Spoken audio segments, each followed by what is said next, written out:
Welcome to the PopGo Project podcast, a platform for the discussion and discovery of arts and entertainment. We focus on highlighting people and events that add value to the world around us.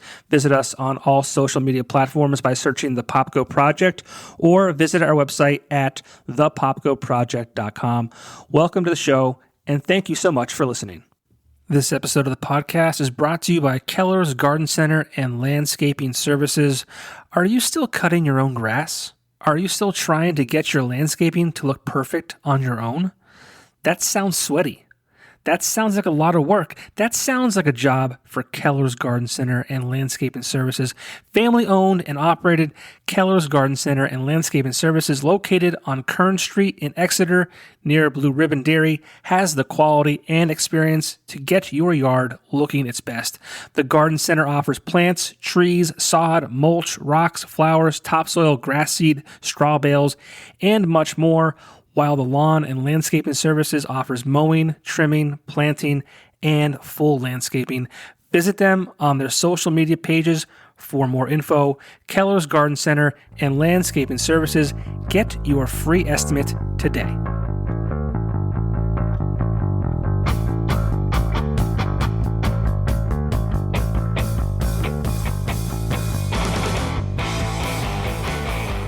Welcome to the show.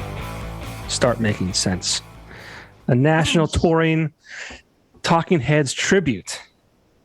And Ben Traver says that you guys are the best there is and there ever will be. So, Ben's a very kind man. Yes, well, Ben's the best. So a little background. So first of all, real quick, thanks for doing this. This is the first time I'm ever having guests that are part of a tribute band. And I was telling Jenny earlier, I've seen your name 1,000 times. I used to work at a publication called The Weekender. That's, was a popular entertainment weekly in the Wilkes-Barre Scranton area. And I used to handle the River Street Jazz Cafe as an account, and you guys played there quite often. So I would take care of the ads for the Jazz Cafe. I would see your name all the time. I've never had the pleasure of seeing you guys perform. And so this is just kind of neat to that was 18 years ago. I started at the Weekender, so I've been seeing your name for a long time. I'm no longer there, and the Weekender does not exist any longer. Right. RIP. Thank you to the internet and bad management, but as things go these days. Yes, but the internet allows us to do this, which I'm thankful for. So, absolutely. Yeah, well, thanks for having us. Yeah, thanks for taking the time to do it. It's 10 o'clock on a Tuesday evening. It is. It's just prime time for us. Yeah, me too. I was telling Jenny before too. I have two kids. One is 9 weeks old, and so she's a bit of a wild card. She doesn't have a routine yet. Right. She's a great sleeper, actually. So once she goes down, she's typically down until 2, 3, 4 o'clock in the morning.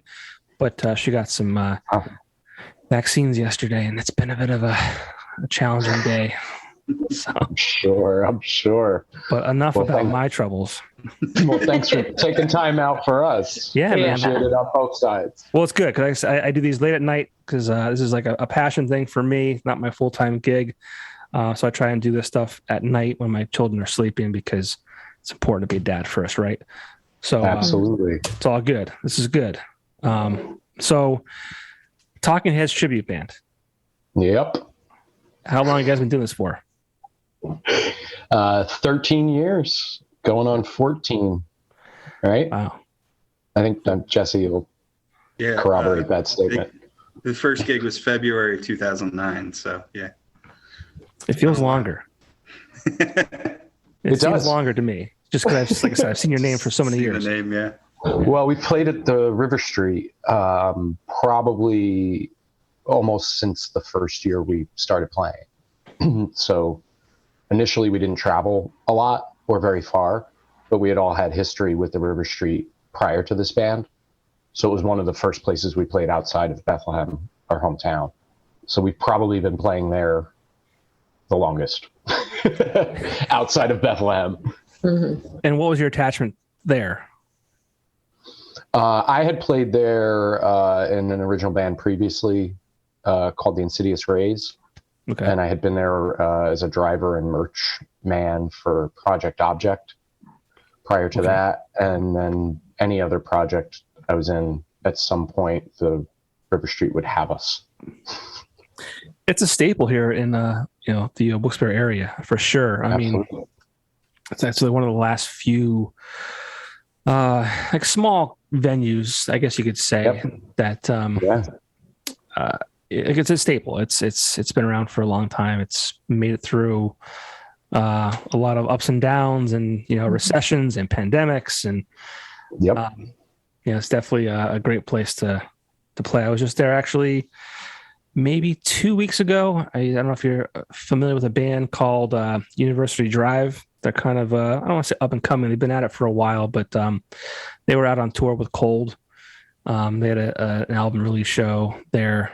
It was a great show, but a lot of bands have come through there. National touring acts, Everybody. Yeah. I always laugh. There's a poster in the green room of for Doug Stanhope doing stand up there. Yeah, like 15 years ago or something. Like anything and everything has gone through that room. Yeah, my parents used to go there when I was younger, like for dinner and a show. They used to have like this. The whole bill is dinner and a show. I think they just brought back food at the venue. I think so. It was a little touch and go over the last couple of years just because finances and turnout. Yeah. But that's awesome. That's good to hear. Yeah. So I guess show up hungry. I'll feed you. I don't know if it's good. I'm sure it is, but I haven't had it yet. But and real quick, go around the computer, I guess you could say, and tell me who you are and what you do in the band. Who wants to start? I'll go. I'm John Braun. I play guitar and pretend to be David Byrne in Start Making Sense. I'm Jenny Founds, and I currently play bass and sing backups in Start Making Sense. For many years, I was just singing backups, but now I'm officially the Tina of the band. Wow. Mm-hmm. That's cool. Is there a reason for that? Like, I don't know. John, do you want to take that one? No, you go ahead. We still have to get to Jesse, but we'll get there. We Start Making Sense has kind of been like a rotating cast through the years because it's been going on for 13 plus at this point. So people will be in the band for a while, or we cycle between different players in the different like chairs. But I started singing with them 7 years ago as a backup vocalist. And then when COVID hit, our current bassist said, I'm going to go get a job at Martin Guitar and stop touring. And you should have Jenny play bass because I'm a multi-instrumentalist as well. So very cool. I learned all the bass stuff and started doing that. It's awesome.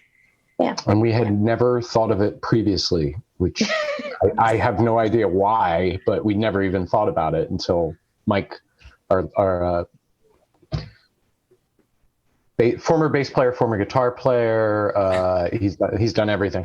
Yeah, when he was leaving, he said, you should have Jenny play bass. And I was like, oh my God, how have none of us thought of this before? Yeah. So that's how we landed there. Sometimes the answer's right in front of you. Mm-hmm. Exactly. And Jesse, of course. Cool. Yeah, so I'm Jesse Braun. I play drums and Start Making Sense. Cool. And, I have to admit, I'm not a huge Talking Heads fan. I mean, I'm not even completely familiar with all of their music. I know the hits, and She Was, Psycho Killer, and the big ones, right? Yep. So when Ben reached out, I'm like, man, I might be out of my element here. Like I have no, but that's why I like doing this. Cause I get to talk about these kind of things. So why Talking Heads? What brought you guys together to be this Talking Heads tribute band? Kind of like to go back to your previous statement, sometimes the the answer's right in front of your face. We never intended to do this, to be quite frank. It was supposed to be a one-off. One night, a bunch of friends and musicians in Bethlehem. And turns out a lot of people like Talking Heads, a lot more than we could have ever imagined. So here we are. It just kind of spiraled outward from that first night. And now, as Jenny said, we have a lot of people coming and going at all times, 40 plus people, I think, Wow. in the band overall, constantly coming and going. So, even on the player side, a lot of people like Talking Heads. To get musicians of that caliber who just want to come play that music is kind of speaks to the music itself. Yeah, it's not that I don't like it. I just never really got into it too much. I don't think you're alone. I think there's a lot of people out there who only are familiar with the hits, but that definitely we get a lot of feedback that's, I came because I knew a couple of the hits and now I'm going to go buy all the records because you guys played stuff I'd never heard, I didn't know existed. And it gets people into the catalog like deeply, which is a really awesome thing to be able to help facilitate, Yeah, and were you all big fans? I mean, and you just, was it just like hey, let's just do this for fun and like because we're huge fans, and then it just kind of blew up, or like? Yeah. I mean, anybody else? I don't want to keep talking. Yeah, I mean, I was a fan of more probably like you. Like I knew the hits. I think I knew like Fear of Music. I knew the album, and then I knew some of the other hits, but I certainly didn't know the whole catalog. But a bunch of friends were like, "Hey, we're going to do this for one night. You want to play drums?" And I agreed, and that was 13 years ago. So since then, I've gotten into the full catalog. But initially, I was a fan, but I wouldn't say I was like a hardcore fan. What about you, Jenny?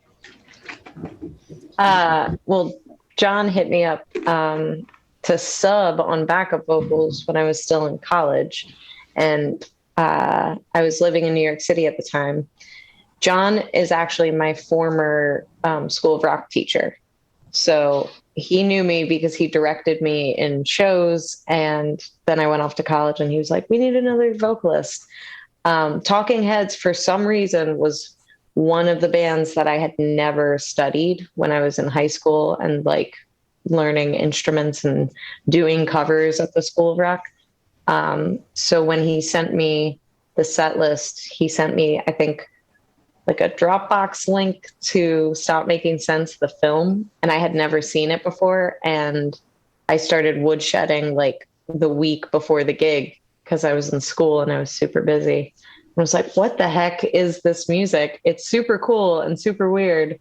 And I kind of immediately fell in love with it, but it hadn't been on my radar up until that point. So I took the gig because I was excited. Oh, my former teacher wants to invite me to play with him, and then ended up moving here. Now Jesse and I are a couple. And, it took my life on like a completely different path. So yeah. Are you and Jesse in the same house right now? We are. That's funny. I'm just like really deaf, so I need the headphones. That's funny. It's funny how that happens. I've interviewed a few bands with, members have been couples and they've become couples from being in the band. Mm-hmm. I got to give you I got a lot of credit. I don't know. I mean, I don't think I could do it with my wife. What, you couldn't live in like a van and go on tour every weekend together and not kill each other? And she says the same about me. It's a mutual thing. I don't. We like to have that separation. So kudos to those who can do it, because I could not. Maybe I could. I don't know. I don't think I want to. It's like, luckily, my wife won't listen to this, and I'll tell you. Like I remember when our children were born. Like I took like 2 weeks off each time, but like I would like go back to work, and that was like a vacation for me. To a degree. I almost felt bad that she was at home, but like, yeah, I don't know that I could like being apart is like good. I remember when she was like in college and I was working full time, like she had weird hours and she was working part time as well. And it felt good because she would work weird hours and I would just like, I'd be at home, like, and I'd watch like Jason Statham movies or, you know, whatever, like go out with my friends. It was like this nice, you know, separation of time, but Space is definitely good. yeah. That's why they're in separate rooms. Yes, you guys are in your bedrooms. You sleep separately. Has that ever become an issue? No. Not ever. Like, I mean, I imagine. Like, I mean, I know that I've gone on vacation with friends where we spent a full week together, and at the end of it, we're like, "I want to fucking kill you." Like, I'm glad this is over. Like. No, we haven't really had. No, we're good. I need to start interviewing bands that have like inner turmoil. Yeah, sorry, we're pretty docile. You're not going to get much. That's all right. That's all right. I guess that's what makes it work, right? As a band and as a couple, so that's good. That's right. Yeah, and we the three of us have multiple bands, so we're a couple, and then John and Jesse are brothers. They're just 10 years apart. So you would think that's the perfect reality TV show, but we just keep like making new bands and getting along. Yeah. Yeah, it's funny. I thought I heard the same last name. Yeah. Yep. Yeah. Yep. That makes sense. That all makes sense. But you said the music is like weird. Like that's what I find. It's weird. Yeah. Absolutely. Talking Heads for sure. Yeah. Intentionally so, I'm sure. Yeah, and I think that's why I've never gotten into it. I mean, I feel like the hits are kind of like, you know, par for the course as far as being structured and you know listenable and all that kind of stuff. So it's like the rest of it kind of like the hits are kind of like the gateway drug. Yeah, I guess. You know, they kind of lead you into all the weirder stuff because they even the hits are a little odd, right? You know, like so I always say that like they used, you know, a pop formula to like push all this odd New York art concepts out into the masses. And then right below the hits is all the real weird New York arty stuff, you know? Yeah.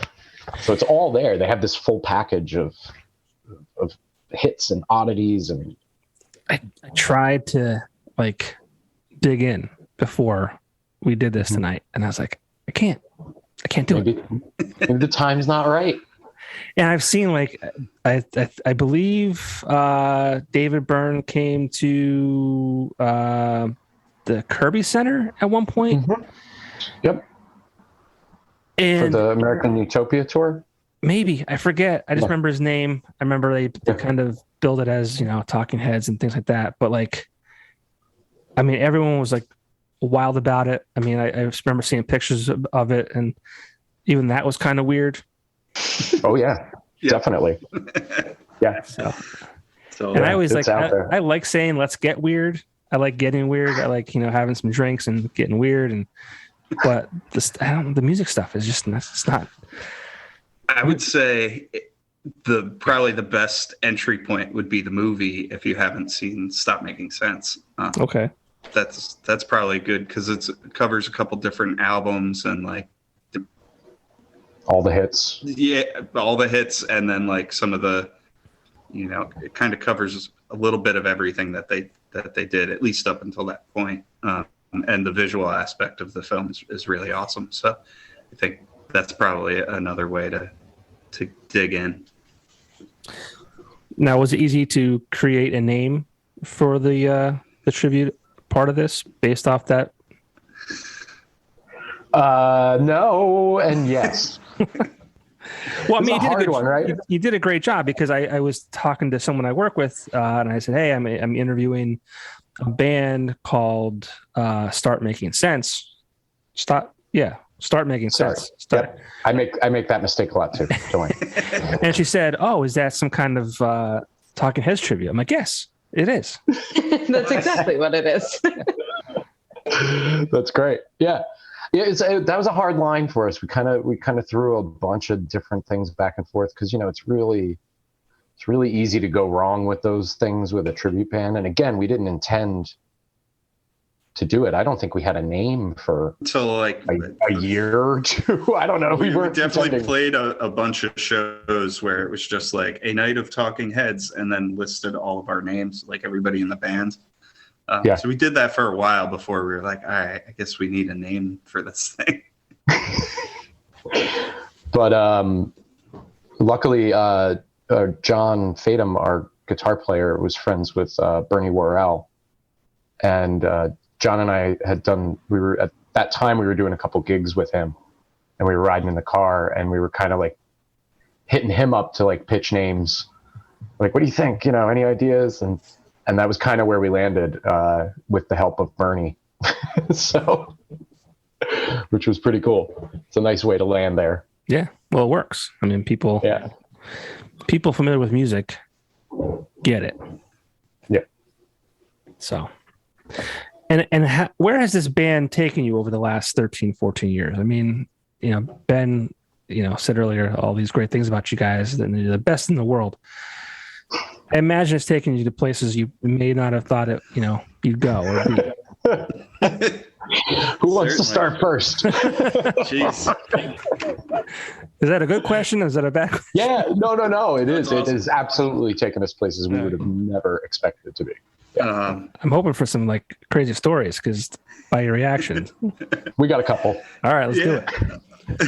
I remember the first time I realized that we were getting to go to places that we probably wouldn't go without, the band being booked there. I think it was Martha's Vineyard. I was like, I would, first of all, never even think to go there. And then probably I just never thought I'd go see Martha's Vineyard. And that was relatively early on, maybe 4 or 5 years into the band. And I was just like, wow, we're here in this place. I would have never gone without this band, and there's been plenty more. There's a lot. Jenny, you got any? Cuba. Okay. We did a cultural exchange trip to Cuba where we brought fans of Start Making Sense, and we toured Cuba in that weird window of time where Americans were still allowed, like it had opened up, and then we just thought it was going to be open, and then it closed again once Trump was in office. But we got to play Cuba, which is wild. My dad, who's 75, is always like, Jenny, you got to play Cuba. The Beatles never played Cuba. Like, There you go. that was kind of wild. That's awesome. Yeah, that was a very interesting one. And then we've played some private functions for corporations and parties and stuff that I guess I won't throw anybody under the bus, but ended up in some weird, very high-endy areas that we would never, ever end up. Yeah, we're all like punk rock at heart.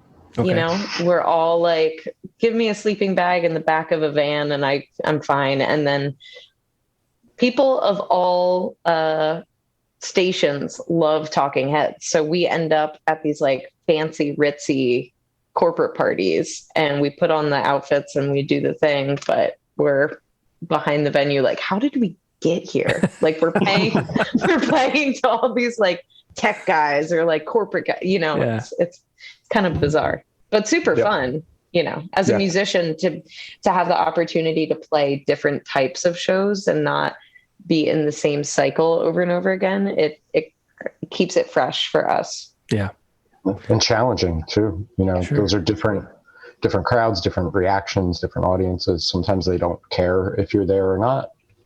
You're just background noise. Sometimes you're the focal point, and you have to be able to take all of that with a grain of salt. Has there ever been a show like where like you guys started playing and the audience just wasn't feeling it? For sure. Yeah. Like I would say mostly in those private events. Yeah. Okay. That's where it would happen. Okay. Yeah. And not often, but it's definitely happened. But in a club setting, those people are paying to come see us. So they're pretty. Right. They know what they're getting into. Yeah. Cool. That's funny. Now, what can people expect that have never seen you guys perform before? And Jenny mentioned, putting on the outfits. What do people expect from you guys at a show? You guys? I don't know. I think you say put on the outfits, but I think we found a really good kind of line in the tribute band world of not kind of overdoing the visual aspect in terms of how we all look. Most of us just wear black. Johnny wears a suit, slicks his hair back, and that's kind of the extent of it. But how the whole thing is presented definitely has the vibe of Talking Heads. The light show, for example, of like we don't have lasers and fog machines and stuff because when they performed, they didn't have those things. So we kind of get the vibe is more the intent than like having each player look like the guy that they're playing the part of.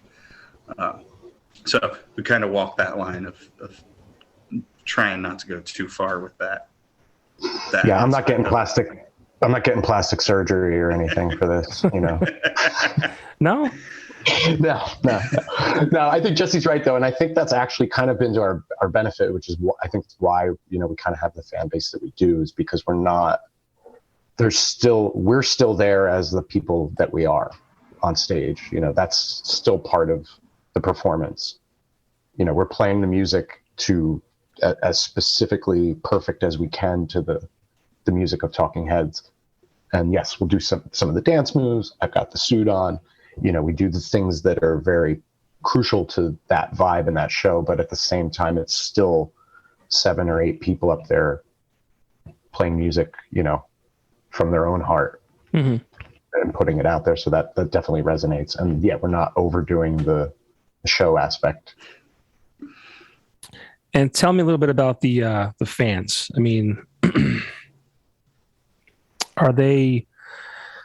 How do I say this? Like, tell me about their reaction to you guys, and I mean, are they like dancing crowds? Like, what's the scoop on that? Oh yeah, it's a standing room dancing show.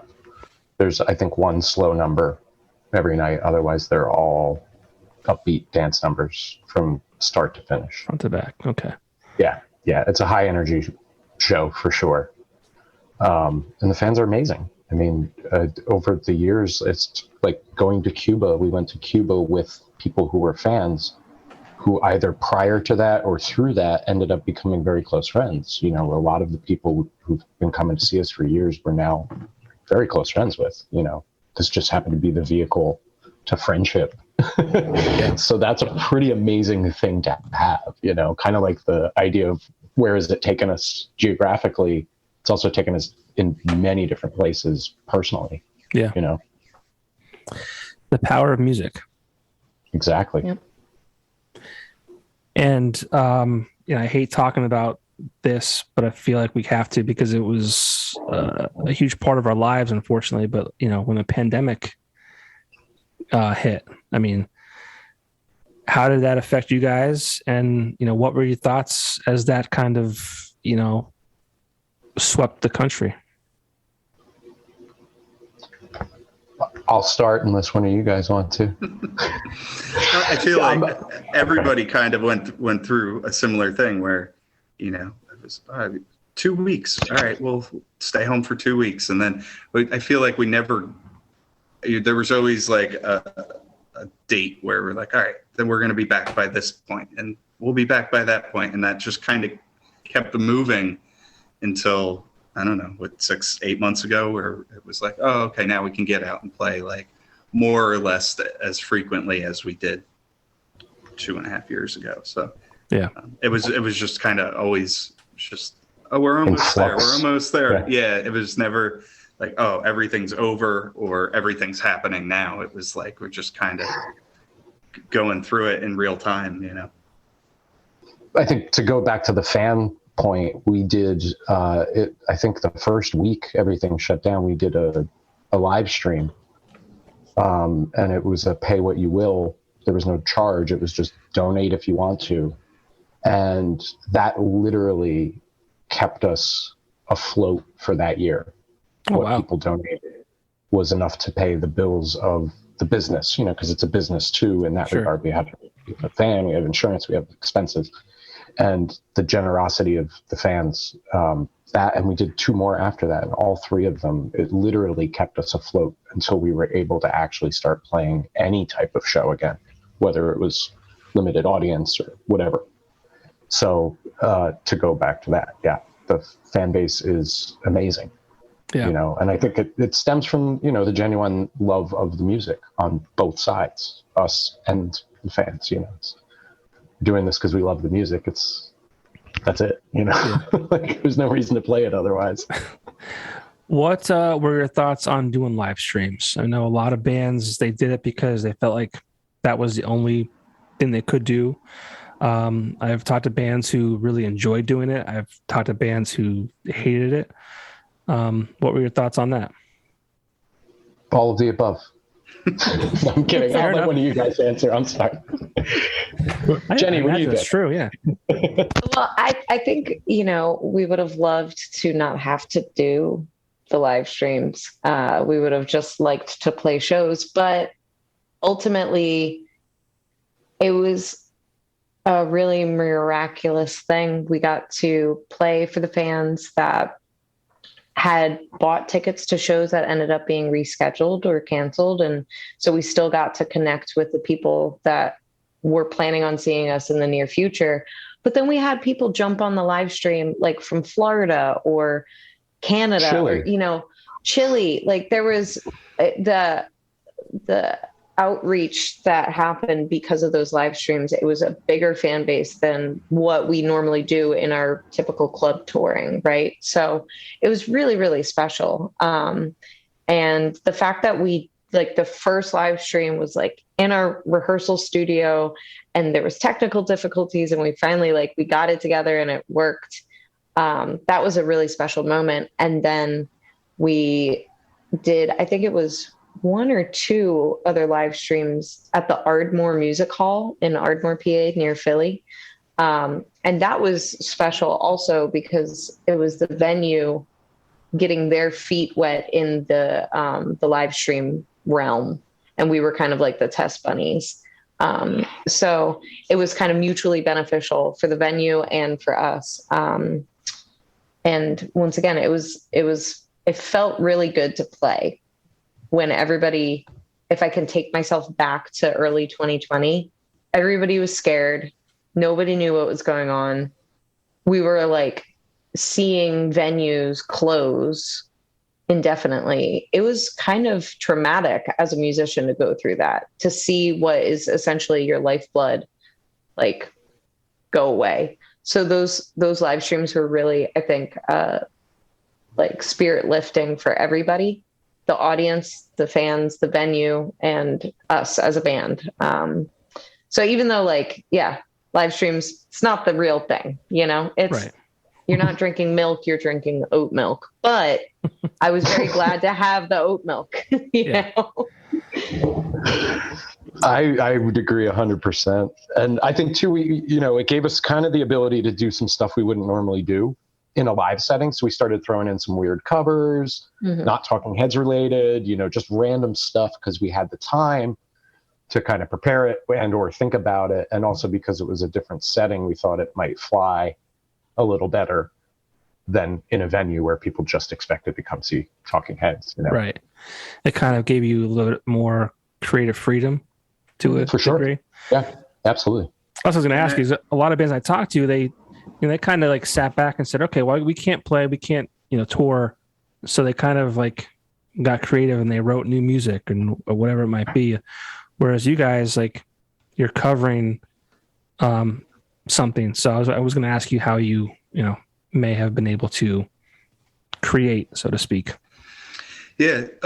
So one of the things I really liked about those live streams, especially early on, was that was like getting to be in a room with other people and play music, even though it had only been like 2 weeks. That's something we did every day. So 2 weeks felt like a really long time, and then we finally got the live stream together and just to like see my friends and hang out and, work through these new songs that we decided to add in was like, that was the highlight, because otherwise we were all just sitting at home.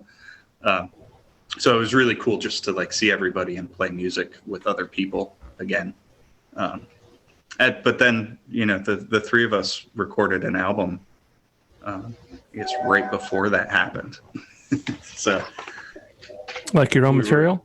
Yeah. So we were kind of finishing that up in the early part of the pandemic. We were finishing recording from home and, working on mixing and mastering a record and everything. So that was part of the thing that, we were able to focus on because we weren't on the road with Start Making Sense. We were able to kind of finish up our original project's newest record. And what's that called? Ruby Deer. Ruby Deer? Mm-hmm. We actually did a astrology days session with Ben. Oh, okay, cool. So, yeah. You did. That's on YouTube. Yeah, that was during COVID. That was like I think that's 2020. early 2021 or maybe late 2020. I forget, but yeah. So it did give us some time to focus on Ruby Deer music. And I mean, I know I wrote some stuff myself personally during that time, but it was kind of a weird time to write. I know a lot of artists did, but with as Jenny said, like our whole lifeblood kind of was in flux, possibly going away forever. It's kind of an odd time to like be creative because you're kind of concerned about a lot of things when it comes to performing and living and paying bills. And I don't know, at least for me personally, that's a weird place to create from. I feel like anything that I would have created would have been kind of negative or sad.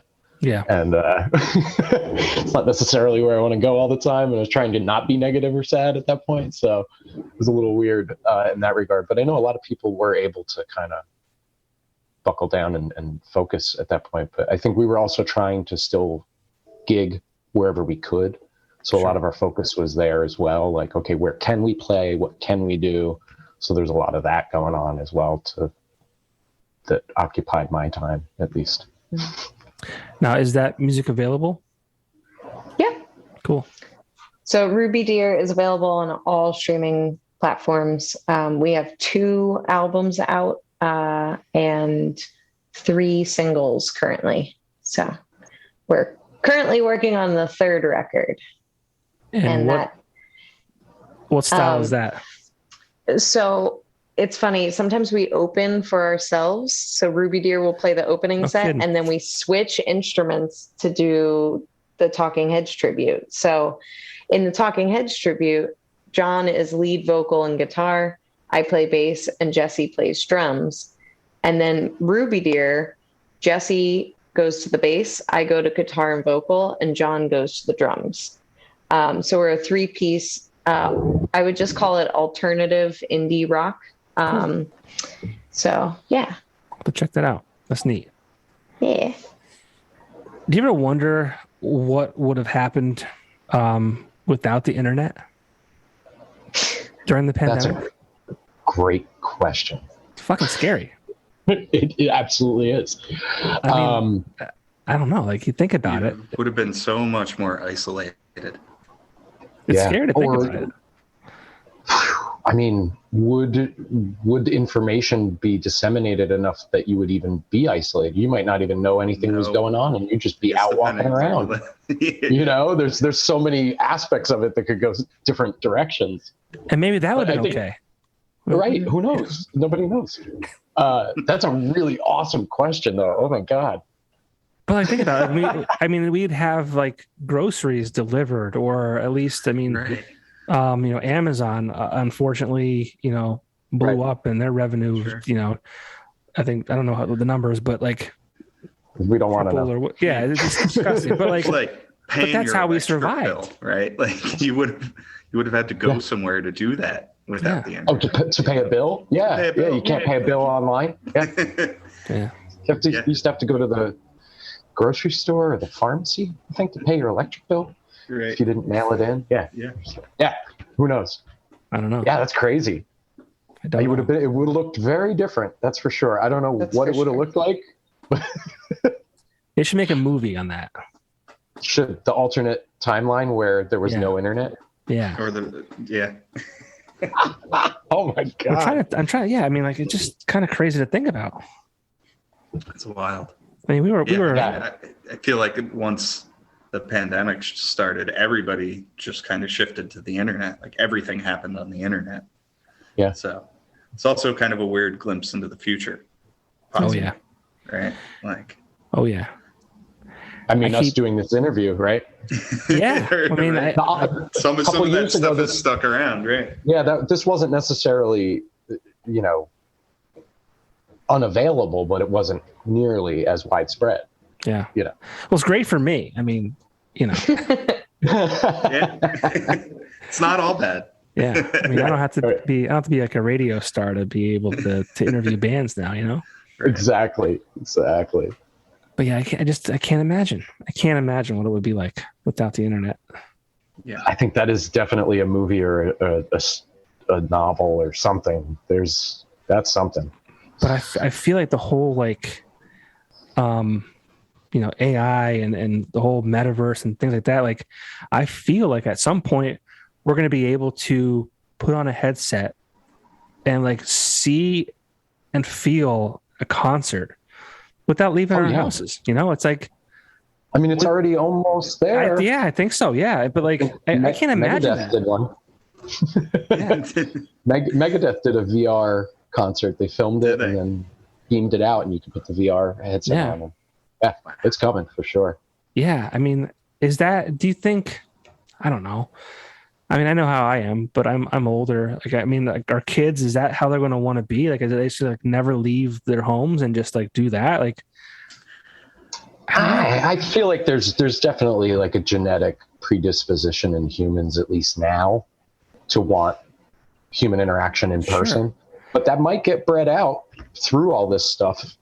So at some point that might not be a thing, but I think I feel like, the next especially generation. with live music, like, Yeah. as good as you can do that with like a VR thing, there's still no real replacement for that. Like being in the same room as people that are playing music. I could see some people not really caring about it, but there'll always be people who want to see live music. You know? yeah. We think about it, it'd be safer because you wouldn't have to worry about like some psycho, like anything really. a shooter. But isn't that I'm not saying to shoot her. I'll put the line there, but isn't that part of the fun? Is the risk factor of just being in the world? Well, yeah, of course. But think about how we communicate. Like, so much is done through text, and that's like the worst form of communication, in my opinion. Sure. Because so Agreed. much is lost, right? Like we should be doing like, I mean, this is okay, but like we should be face to face, like person to person, right? But like, I mean, I don't know. The world's scary. The world's scary, and I have two kids that I have to raise through it. It's like, I don't know. I think that's definitely when it appears, because I don't have children, so that lens is not constant for me, so I think that definitely changes your outlook on a lot of things. Yeah. I'm like trying to get my kid to do karate just so he has like some kind of like self-defense, because well, he's not into it. He's like, well, I should just make him do it, but I don't want to be that parent either. Might get into it. I think he would like Push him for a little and see if he really doesn't want it, he'll jump out. Yeah, I mean, I did it when I was a kid. I took karate for a bunch of years. Loved it. Taught me much more than physical stuff too. Right, You learn a exactly. lot. That's why I want to do it. But like he does sports, and he had no, he didn't fight me on those, like soccer and baseball and basketball. So I didn't want to push him on the karate. But maybe I'll give him another year or so. But I want to be able to defend himself and take care of himself, and because kids are mean. But also, like you said, that it teaches you more than just how to defend yourself or fight. It's a lot more. Absolutely. There's a lot in there. Yeah, for sure. Wow. I'm still rolling on that question. The the pondering of no internet. Sorry, my brain's off in another world right now. Oh, I'm glad I blew your brain. That's awesome. Because that's all I thought about. I'm like, what would we do if I didn't have Amazon? What would we do? Like, because like, yeah, you weren't supposed to leave your house. We were getting groceries delivered, wiping the freaking bags and shit down. Like that was weird. I don't know. It never crossed my mind during that whole time. Right. It's crazy. And as a musician, like should have been obvious. Yeah, I mean, like you were able to perform at least, and connect with fans, and you know, if that didn't exist, like what would you have done? Like it's just crazy.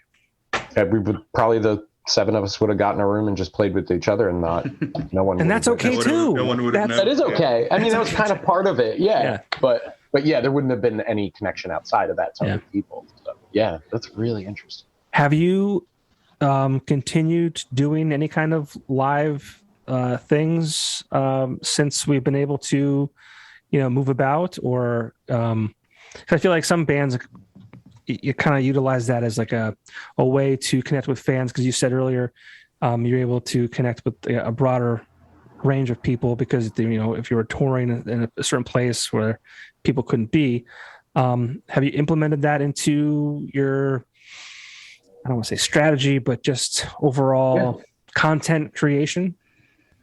We have sparingly, I think, because if you do it too much, you kind of, not cheapen the experience. But if people can just watch it on the internet, why would they come out? Kind of concept. I know that's not reality, but we've definitely we did a tour last spring with a full horn section, which is something we'd never done before, and we did a live stream of one of those shows on that whole run, and it was great.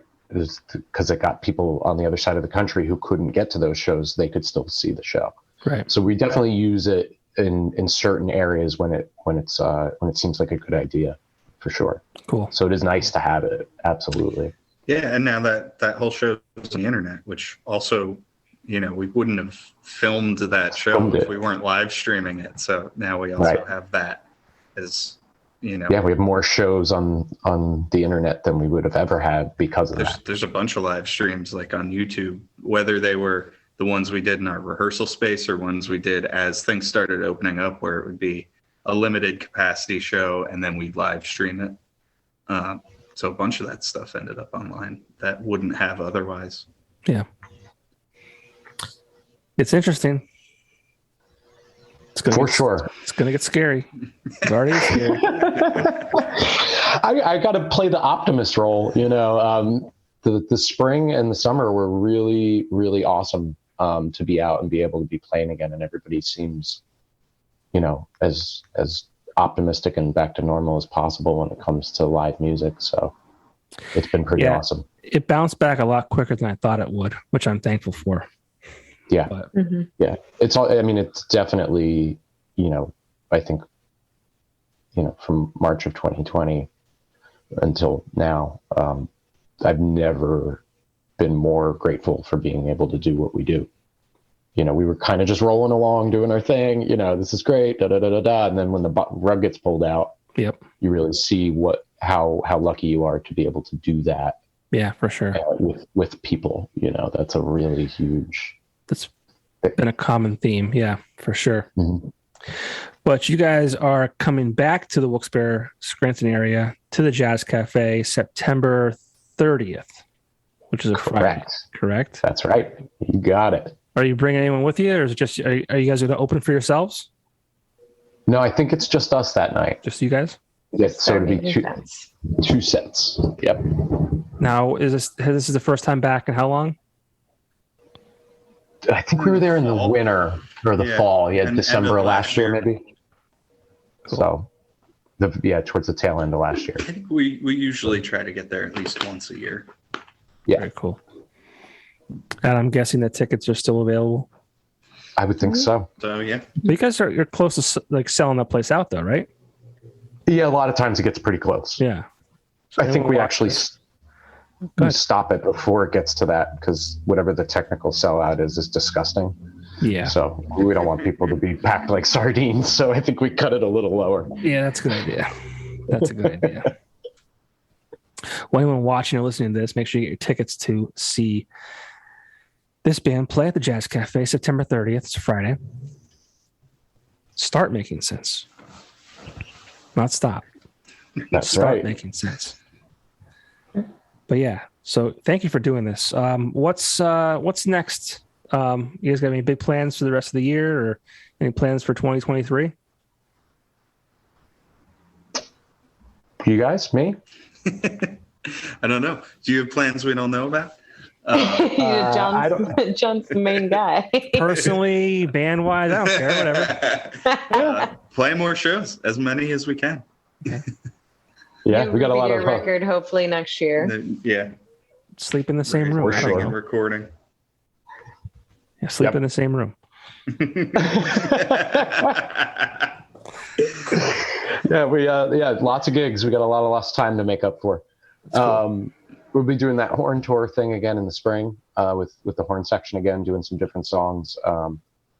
And I don't know, we'll do something different next year for sure. But yeah, the Ruby Deer album, looking forward to doing more original stuff with that. That's a wonderful balancing